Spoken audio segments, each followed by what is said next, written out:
Aina Asif was born on 27 September 2008 in Karachi, Sindh, Pakistan. तो इसमें कौन सी नई बात है, सभी पैदा होते रहते हैं, सभी अलग अलग मकाम पे।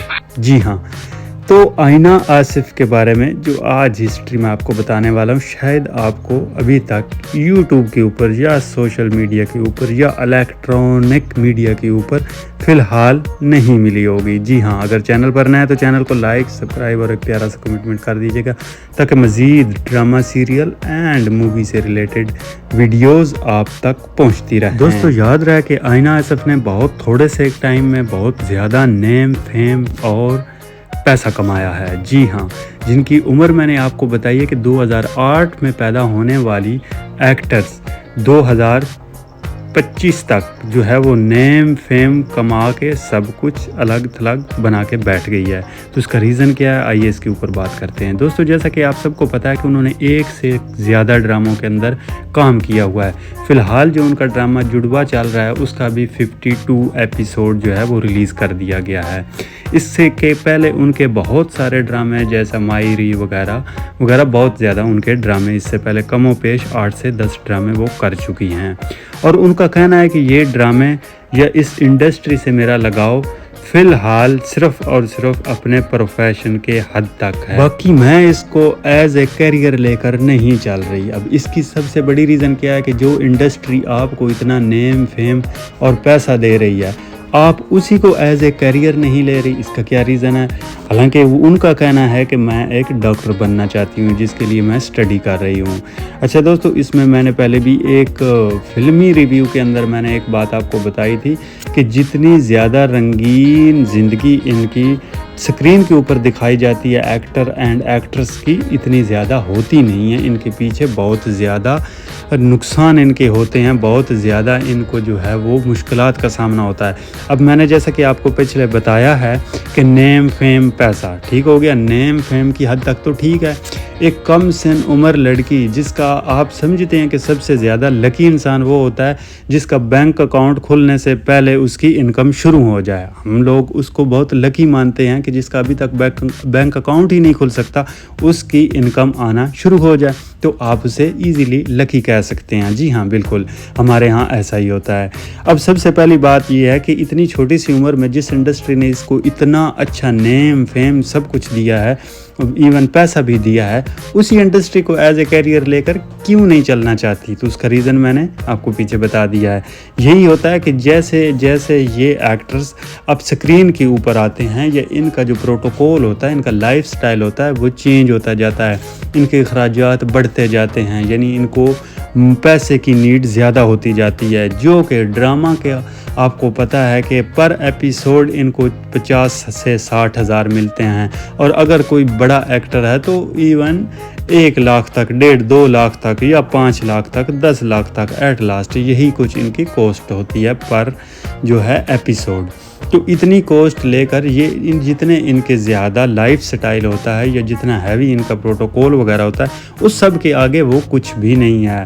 इनका वो यानी कि पॉकेट खर्चा भी नहीं बनता, जिस वजह से आप सब ने बहुत बार देखा होगा कि कई एक्टर्स की हेडलाइंस हमारी नज़रों के आगे से गुजरती रहती हैं जो फाइनेंशियल क्राइसिस का शिकार होते हैं।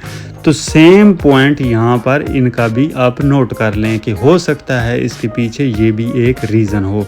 बाकी इनसे पूछा गया था कि आपका जो फेवरेट एक्टर है, या आप किसको अपना फेवरेट एक्टर मानती हैं जो आपको अच्छा लगता है, तो ड्रामा इंडस्ट्री से हटकर, तो उनका जवाब था ऋतिक रोशन। जी हाँ, ऋतिक रोशन को अब कौन नहीं जानता।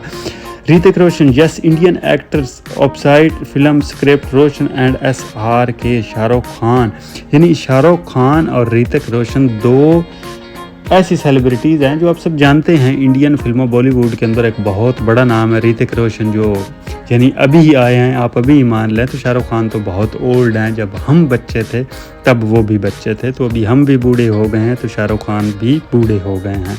जी हाँ, तो ऋतिक रोशन की जैसे कि क्रिश 2, क्रिश 3 आपने मूवीज़ देखी हुई हैं, सुपर डुपर हिट, और बॉलीवुड पे अच्छा खासा बॉक्स ऑफिस पे उन्होंने धमाका किया हुआ है, तो वो इनके फेवरेट हैं आइना आसिफ के। जी हाँ, अब बाकी बहुत सारी न्यूज़ चलती रहती हैं आगे पीछे, इनकी मंगनी को लेकर, इनकी एंगेजमेंट को लेकर, इनकी शादी को लेकर।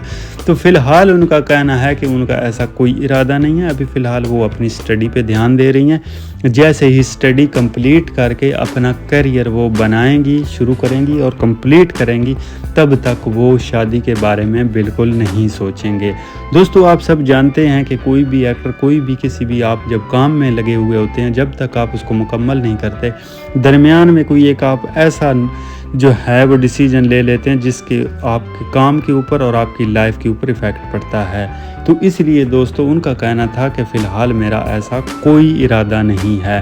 हालांकि नुमान इजाज़, आप जानते हैं, पाकिस्तान के फेमस एक्टर्स हैं, उनके बेटे, जैसा कि आपको यहाँ पिक्चर के अंदर नज़र भी आ रहे हैं, ये छोटे बेटे हैं नुमान इजाज़ के, इनके साथ रिलेशन की खबरें बहुत ज़्यादा आती रहती हैं और चर्चा में रहती हैं ये अक्सर। लेकिन उनका कहना है कि इसकी हकीकत जो है वो बिल्कुल अलग थलग है, यानी इसका हकीकत से कोई लेना देना ही नहीं है।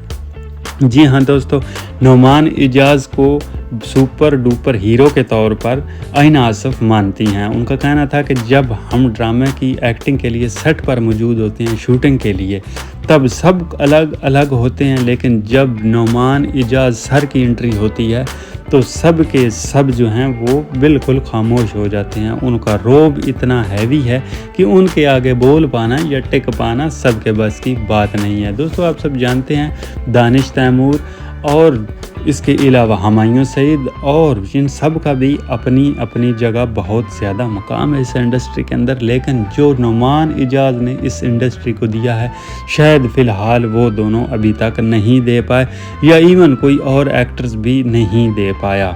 अगर मेल एक्टर्स की बात की जाए तो नुमान इजाज़ इस वक्त ड्रामा इंडस्ट्री के नहीं बल्कि पूरे पाकिस्तान के सबसे बड़े हीरो माने जाते हैं। एंड दोस्तों, लास्ट में आप सबके प्यार का बहुत बहुत शुक्रिया। वीडियो अगर पसंद आए तो वीडियो को एक शेयर और एक लाइक एंड छोटा सा कमेंट ज़रूर कर दीजिएगा, ताकि मज़ीद फिल्मों और ड्रामा इंडस्ट्री से रिलेटेड वीडियोज़ आप तक पहुंचती रहें। मिलते हैं नेक्स्ट वीडियो में, तब तक के लिए अपना और अपने इस छोटे से बुफूनिस्तान चैनल का ख्याल रखिएगा। Good bye.